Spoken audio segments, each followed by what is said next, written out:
কালবৈশাখীতে ক্ষতির মুখে সাতক্ষীরার অনেক কৃষক। গত কদিনের বৃষ্টিতে তলিয়েছে ধান ক্ষেত। ভিজে যাওয়া ধান রক্ষায় এখন ব্যস্ত চাষিরা। বৈশাখ মাসে যে কোনো সময় ঝড়ের সম্ভাবনার কথা বলছে আবহাওয়া অফিস। তবে এখনই হতাশ না হওয়ার পরামর্শ কৃষি বিভাগের। ঘন কালো মেঘের সঙ্গে হঠাৎই ঝড়ো হাওয়া, চারদিক অন্ধকার করে শুরু মুষলধারে বৃষ্টি। কালবৈশাখী ঝড়ে লন্ডভন্ড সব।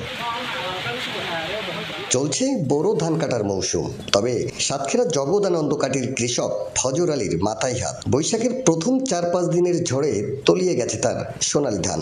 এখন রোদে শুকিয়ে কোনো রকমে চলছে ফসল রক্ষার চেষ্টা। খরচ খরচা দিয়ে যে আমি যে ফলন পাতাম, যে বিচিলি পাতাম, সব এখন নষ্ট। তালা উপজেলার ইসলামকাটির কৃষক আব্দুস সাত্তারেরও একই দশা। বিপাকে পড়েছেন ধান কেটে রাখা জেলার কম বেশি সবাই। ধান কাটা আর রোদে শুকাতে গুনতে হচ্ছে বাড়তি টাকা। বৃষ্টিগুলো সব নষ্ট হয়ে গেল, ধান তো ঝরিয়ে যাবে। তারপরে এখন এই দাঁড়িয়ে দিতে গেলে আবার ঝরবে। আমি ধান পানিতে তুলতে দেওয়া নয়, 15টাতে 20টি জন লেগ দিছে। ধানগুলো আবার পুনরায় ডাঙায় উঠাতে হবে, ডবল জন খরচ হচ্ছে।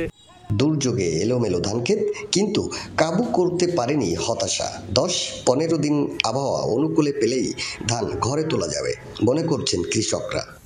অনেকের মনে করেন ধান বাইশ ছিল পানিতে, অনেকে উঠায় ডাঙ্গায় উঠায় ই করছে জন দিয়ে। আবহাওয়া কাটি যায়, বুঝছেন? তাহলে বর্তমান যে ধানগুলো কাটা আছে বা কাটতে আছে, এই 10 থেকে 15 দিনের ভিতরে আমাদের ধান পুরোটাই উঠে যেতে পারবে। শঙ্কিত না হওয়ার পরামর্শ কৃষি বিভাগেরও। যেহেতু বৈশাখ মাস, তাই যে কোনো সময়ই ঝড় হতে পারে, সতর্কতা আবহাওয়া অধিদপ্তরের। ঝড় বৃষ্টি মাথায় নিয়ে আমরা এই কাজ করি, এটাকে আমরা ক্ষতির মধ্যে মনে করছি না। রোদটা যদি আবার কয়েকদিন থাকে, কৃষকরা নির্বিঘ্নে তাদের ধান ওঠাতে পারবে। কালবৈশাখী যে কোনো সময় হতে পারে, সেই ক্ষেত্রে কিছু বৃষ্টিও হতে পারে। এই মাসের শেষের দিকেও একটা লঘুচাপের তৈরি হতেও পারে।